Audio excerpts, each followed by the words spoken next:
आज हम गुरु महावीर की जयंती मना रहे हैं। विश्व में कढ़ाई मची है, एक बहुत बड़ा रोल प्ले। देखिए, भगवान महावीर अहिंसा के और संयम के प्रतीक थे। तो पवन पुत्र हनुमान, अंजना सुत हनुमान जो हैं, वो भी पराक्रम संयम के प्रतीक थे। और इस समय दिल्ली विधानसभा के प्रांगण में ये महावीर द्वय की जन्मोत्सव का कार्यक्रम आयोजित हुआ, जिसमें विधानसभा अध्यक्ष, मुख्यमंत्री सभी उपस्थित और समाज के गणमान्य लोग उपस्थित हुए। उसका एक ही संदेश है कि भगवान महावीर का संदेश तात्कालिक समय में जितना उपयोगी था, उससे अधिक मौजूदा समय में प्रासंगिक है। हम महावीर के अहिंसा के संदेश को, अनेकांत के संदेश को आत्मसात करें, जीवन में उतारें। भगवान के 100वें जन्मदिन पर तो हमारा मीडिया सेंटर की 25वीं सालगिरह अभी चल रही है, तो एक मैसेज आपके पास दिल्ली से एक मैसेज जाएगा ना आंध्रा में, तो थोड़ा अच्छा रहेगा। मैं क्वेश्चन दे दूँगी आप। सत्य साई सेवा ऑर्गेनाइजेशन के मीडिया सेंटर का सिल्वर जुबली सेशन इस साल मनाया जा रहा है। कैसे देखते हैं आप इसको और क्या मैसेज रहेगा मीडिया सेंटर के श्रोताओं को? मैं मीडिया सेंटर के श्रोताओं को बहुत बहुत बधाई देता हूँ, शुभकामनाएं देता हूँ कि 25 वर्ष जो एक सिल्वर जुबली ईयर है, उस पर संस्था की जो अचीवमेंट्स हैं, उसका जो सफ़र है, उसके आत्मविश्लेषण का समय है और आगे की योजनाओं बनाने का, संकल्प लेने का ही अवसर है। तो मेरी आप सबको बहुत बहुत शुभकामनाएं, बधाई कि आप अपने मिशन में सफल हों। धन्यवाद।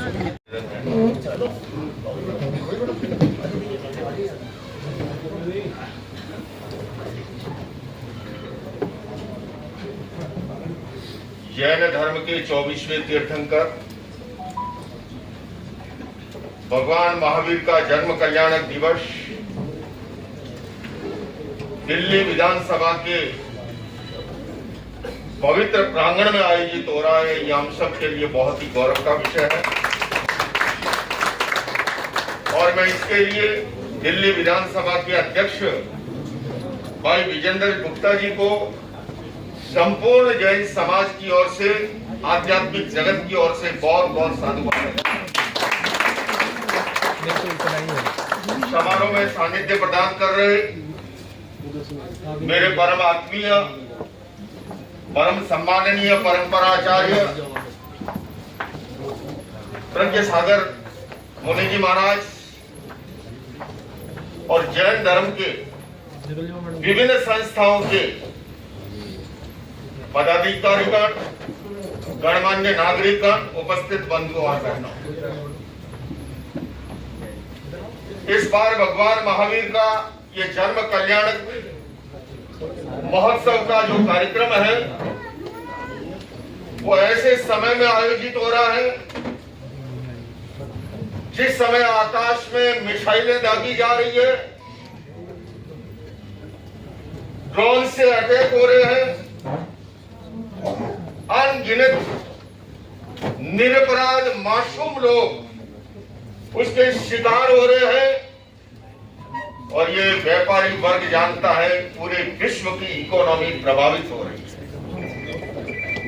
ऐसे समय में अगर इस अशांत विश्व को शांति का संदेश कोई दे सकता है, तो वो भगवान महावीर का अहिंसा और अनेकांत का संदेश दे सकता है। बल्कि मैं दिल्ली विधानसभा के इस पवित्र प्रांगण में, जो हमारी पहली संसद हुआ करती थी, जिसके अभी ऐतिहासिक वर्ष मनाया गया, मैं प्रभु महावीर से प्रार्थना करता हूं कि इन वैश्विक नेताओं को सद्बुद्धि दे। ये युद्ध के बाद में बातचीत की टेबल पर जो आने वाले हैं, और जब मैं ये बात कह रहा हूं, दिल्ली की लोकप्रिय मुख्यमंत्री भी यहाँ उपस्थित होंगे और वो दिल्ली की मुख्यमंत्री जिनका केवल नाम ही रेखा नहीं, वो दिल्ली की स्वास्थ्य रेखा, भाग्य रेखा बनकर के दिल्ली को संभाल। और ऐसे समय में मैं राष्ट्रीय राजधानी दिल्ली के इस विधानसभा के प्रांगण से प्रभु महावीर से प्रार्थना कर रहा हूं कि सद्बुद्धि दे, जो युद्ध के बाद बातचीत के टेबल पर आने वाले हैं, भला वो बर्बादी के बाद से टेबल पर आने वाले अगर बर्बादी से पहले टेबल पर आ जाए और महावीर के अनेकांतवादी माध्यम से संवाद करे तो हर समस्या का समाधान हो सकता है। विश्व की इस परिस्थिति को देख करके मन व्यथित होता है, गला अवरुद्ध होता है, आंखें झलक आती है। हमारी इस परिसर में दुबई से धीरज जैन उपस्थित हुए हैं। आपने हमने सबने सोशल मीडिया के माध्यम से देखा था कि सैकड़ों लोगों के लिए किस प्रकार से उसने अपने द्वार खोले। और वो मुझे आज जब मेरे आश्रम में आकर के वृतांत सुना रहा था, मैं आपको बता नहीं सकता, जैसे मेरे इस समय नेत्र सजल हो रहे हैं, मैं अपने आप को रोक नहीं पाया। बंधु और बहनों, भगवान महावीर का यह अहिंसा का संदेश, ये अनेकांत का संदेश, यही इस दुनिया को बचा सकता है। और इसलिए भाई विजेंद्र जी, आपने विधानसभा में जो कार्यक्रम रखा और हमारी बहन रेखा गुप्ता जी अत्यंत व्यस्तता में भी यहाँ उपस्थित हुई है, मैं आपको जैन धर्म की ओर से बहुत बहुत साधुवाद देता हूं। मैं अधिक लंबा समय नहीं लेना चाहूंगा, किंतु ये अवश्य कहूंगा कि दुनिया की ऐसी कोई समस्या नहीं हो सकती जिसका संवाद के माध्यम से समाधान न हो, क्योंकि युद्ध, हिंसा और आतंक किसी समस्या का समाधान नहीं है। वार्ता के द्वारा, संवाद के द्वारा, पीस थ्रो डायलॉग के द्वारा हर समस्या को सुलझाया जा सकता है। भगवान महावीर ने जो अनेकांत का दर्शन दिया, अनेकांत क्या कहता है? अनेकांत का दर्शन कहता है हम अपने अस्तित्व की तरह दूसरों के अस्तित्व को स्वीकार करना सीखें, हम अपने विचारों की तरह दूसरों के विचारों का आदर करना सीखें। और मैं तो आपसे भी कहना चाहूंगा, प्रज्ञासागर जी महाराज से भी कहना चाहूंगा, हम अपने धर्म का ईमानदारी से पालन करें, किंतु दूसरे धर्मों का भी आदर और सम्मान करना सीखें। बंधुओं और बहनों, अनेकांत का दर्शन कहता है विरोधी विचारों को सुनकर के मन में खेद नहीं हो, और अनेकांत का उपासक आग्रह में कैद नहीं हो।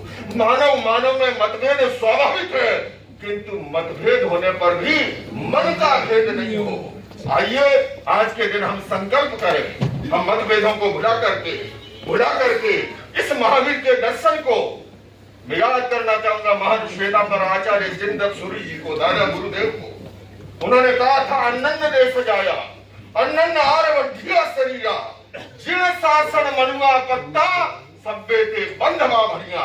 जिसने भी नमस्कार महामंत्र को धारण कर लिया वो हमारा बंधु है, वो हमारा भाई है। इस भाव से हम आगे बढ़े, क्योंकि आज जैनों की एकता का मतलब है मानवता को मजबूत करना। और इसलिए आइए हम सब एकजुट होकर के इस मानवता के संदेश को, और मैं बार बार इस मंच से क्यों कह रहा हूं, क्योंकि देश को ऐसा यशस्वी प्रधानमंत्री मिले। अगर शांति के लिए कोई लीड कर सकता है वो भारत देश ही कर सकता है। भारत को विरासत में वसुधैव कुटुंबकम का संदेश मिला है। भारत को विरासत के अंदर सर्वे भवन्तु सुखिनः, सर्वे सन्तु निरामय का संदेश मिला है। और भारत को विरासत के अंदर महावीर का अनेकांत और अहिंसा का संदेश मिला है। मैं अपील करना चाहूंगा माननीय प्रधानमंत्री जी से, आप लीड कीजिए और इस मानवता को बचाने के लिए, इस दुनिया को बचाने के लिए, इस विश्व के अंदर जो अशांत विश्व है उसको शांति के लिए आप महावीर का संदेश लेकर आगे बढ़िए। हम सब आपके साथ हैं। इन्हीं शब्दों के साथ मैं अपनी बात को संपन्न करते हुए एक भगवान महावीर का चित्र मैं विधानसभा अध्यक्ष को समर्पित कर रहा हूं। इन्हीं शब्दों के साथ